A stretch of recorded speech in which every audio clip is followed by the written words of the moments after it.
Hello friends, welcome back to my YouTube channel. അപ്പം ഇന്ന് നമ്മൾ വന്നിട്ടുള്ളത് ഒരു ഹെയർ കെയറിൻ്റെ വീഡിയോയുമായിട്ടാണ്. നമ്മുടെ മുടി കൊഴിച്ചിൽ മാറാനും അതുപോലെ നമ്മുടെ തലയിലുണ്ടാകുന്ന താരനൊക്കെ നല്ലൊരു ഹെയർ പാക്കാണിത്. അപ്പോൾ എല്ലാവരും ഇതൊന്ന് ട്രൈ ചെയ്ത് നോക്കണം. കൂടുതൽ ആളുകൾ ഇതൊക്കെ യൂസ് ചെയ്യുന്നവരായിരിക്കും. അപ്പോൾ അതിന് വേണ്ടിയിട്ട് ഞാൻ 2 വലിയ സ്പൂണ് ഉലുവയാണ് എടുത്തിട്ടുള്ളത്. അത് ഞാൻ തലേദിവസം സോക്ക് ചെയ്ത് വെച്ചതാണ്. ഇപ്പോൾ രാവിലെ അതെടുത്ത് നോക്കുമ്പോഴേക്കും നല്ല രീതിയിൽ തന്നെ അത് കുതിർന്ന് നല്ല സെറ്റായി വന്നിട്ടുണ്ട്. ഇനി ഇത് മാത്രമല്ല, അതിലേക്ക് 2 ഇൻഗ്രീഡിയൻസ് കൂടി ഉണ്ട്. പിന്നെ ആദ്യമായിട്ടാണ് നമ്മുടെ ചാനൽ കാണുന്നവർ ആരെങ്കിലും ഉണ്ടെങ്കിൽ നമ്മുടെ ചാനലൊന്ന് സബ്സ്ക്രൈബ് ചെയ്ത് സപ്പോർട്ട് ചെയ്യാം. അപ്പോൾ അതിനുശേഷം ഞാൻ കുറച്ച് കുഞ്ഞുള്ളിയാണ് എടുത്തിട്ടുള്ളത്. ഒരു 8-10 എണ്ണം ചെറുതാണ് എടുത്തിട്ടുള്ളത്. അതുപോലെ ആലോവേരയുടെ ഒരു കഷ്ണം എടുത്തിട്ടുണ്ട്. അതിൻ്റെ ആ 2 സൈഡിലുള്ള ആ മുള്ള പോലെയുള്ള സംഭവം ഞാനൊന്ന് വെട്ടി കളയുന്നുണ്ട്. പിന്നെ ഞാൻ ജെല്ല് മാത്രമായിട്ടല്ല, അത് മിക്സിയിൽ നല്ല രീതിയിലൊന്ന് അടിച്ചെടുക്കണം. അപ്പോൾ ഞാനത് ജെല്ല് മാത്രമല്ല, അതിങ്ങനെ ഈ രൂപത്തിൽ കട്ട് ചെയ്തിട്ടാണ് ഞാൻ എടുത്തിട്ടുള്ളത്. എന്നിട്ട് മിക്സിയുടെ ജാറിലേക്ക് ഇട്ടിട്ട് നല്ല രീതിയിൽ ഇതൊന്ന് അടിച്ചെടുക്കണം. അപ്പോൾ ആ ഉലുവയുടെ വെള്ളം കളയേണ്ട ആവശ്യമില്ല. ഉലുവയുടെ വെള്ളം ഞാൻ അതിൻ്റെ കൂടെ കുറച്ച് ചേർത്ത് കൊടുത്തിട്ടുണ്ട്. പിന്നെ ചെറിയുള്ളി അതിലേക്ക് ഇട്ട് കൊടുക്കുന്നുണ്ട്. ആലോവേര ചെറിയ പീസാക്കിയത് അതിലേക്ക് ഇട്ട് കൊടുത്തിട്ട് നല്ല രീതിയിൽ ഇതൊന്ന് അടിച്ചെടുക്കുക. നല്ല രീതിയിൽ തന്നെ ഇതൊന്ന് അരച്ചിട്ട് നല്ല പേസ്റ്റാക്കി എടുക്കുക. അത് നമ്മുടെ ഹെയർ പാക്ക് നല്ല രീതിയിൽ തന്നെ അരഞ്ഞ് കിട്ടിയിട്ടുണ്ട്.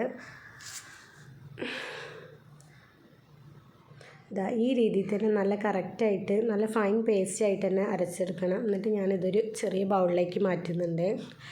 അപ്പോൾ ഇത് അത്യാവശ്യം നല്ല തിക്കായി വന്നതുകൊണ്ട് ഞാൻ കുറച്ച് ഉലുവയുടെ വെള്ളം ഒഴിച്ച് ഞാനൊന്ന് സെറ്റാക്കിയ ശേഷമാണ് ഞാൻ ബൗളിലേക്ക് ഇത് മാറ്റുന്നത്.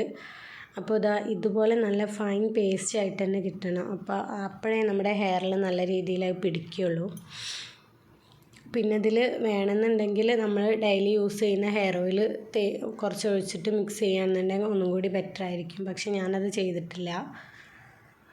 ഈ ഒരു ഹെയർ പാക്ക് ആഴ്ചയിൽ 2 വട്ടമൊക്കെ നമ്മൾ തലയിൽ യൂസ് ചെയ്യുന്ന അത്രയും നല്ലതാണ്. താരൻ്റെ ഒക്കെ പ്രശ്നങ്ങൾക്ക് എത്രയും പെട്ടെന്ന് തന്നെ നല്ല മാറ്റം ഉണ്ടാവുന്നതാണ്. താരൻ്റെ പ്രശ്നമൊക്കെ ഉണ്ടെങ്കിൽ വേഗം മാറും. അപ്പോൾ ഇത് ഹെയറിലൊന്ന് തേച്ച് പിടിപ്പിക്കുന്ന നോക്കാം. അപ്പോൾ നല്ല രീതിയിൽ തന്നെ നമ്മൾ വൃത്തിക്ക് മുടിയൊക്കെ ഒന്ന് ചീകി വൃത്തിയാക്കിയ ശേഷമാണ് തേച്ച് പിടിപ്പിക്കുന്നത്. സ്കാൽപ്പിലൊക്കെ നല്ല രീതിയിൽ തന്നെ ഇത് കറക്റ്റായിട്ട് ഒന്ന് തേച്ച് കൊടുക്കണം. എന്നിട്ട് നല്ല രീതിയിൽ ജസ്റ്റ് ഒന്ന് മസാജ് ചെയ്ത് കൊടുക്കുക. എത്രയും പെട്ടെന്ന് താരന് മുടി കൊഴിച്ചിൽ അങ്ങനെയുള്ള പ്രശ്നങ്ങൾക്ക് നല്ലൊരു പരിഹാരമാണിത്. അപ്പോൾ എല്ലാവരും ഇതൊന്ന് ട്രൈ ചെയ്ത് നോക്കുക. പിന്നെ നിങ്ങൾ ആദ്യമായിട്ടാണ് ഈ ചാനൽ കാണുന്നതെങ്കിൽ നമ്മുടെ ചാനലൊന്ന് സബ്സ്ക്രൈബ് ചെയ്ത് സപ്പോർട്ട് ചെയ്യാം. അപ്പോൾ നല്ല രീതിയിൽ തന്നെ ഉള്ളിലേക്ക് തട്ടുന്ന രീതിയിൽ നല്ല രീതിയിൽ നമ്മളിതൊന്ന് ഉലുവ പാക്ക് ഹെയറിൽ ഇട്ട് കൊടുക്കണം. നല്ല രീതിയിൽ ഇത് ഹെയറിലൊന്ന് തേച്ച് പിടിപ്പിച്ചിട്ട് ഇതുപോലെ ഒന്ന് ജസ്റ്റ് ഒന്ന് മസാജ് ചെയ്ത് കൊടുക്കുക. അതിനുശേഷം ഒരു 20-30 മിനിറ്റിൻ്റെ ഉള്ളിൽ നമുക്കിത് കഴുകി കളയാം. ഹെയർ വാഷ് ചെയ്യുന്ന സമയത്ത് മൈൽഡായിട്ടുള്ള ഒരു ഷാമ്പു ഉപയോഗിച്ചിട്ട് കഴുകുന്നത് നല്ലതായിരിക്കും.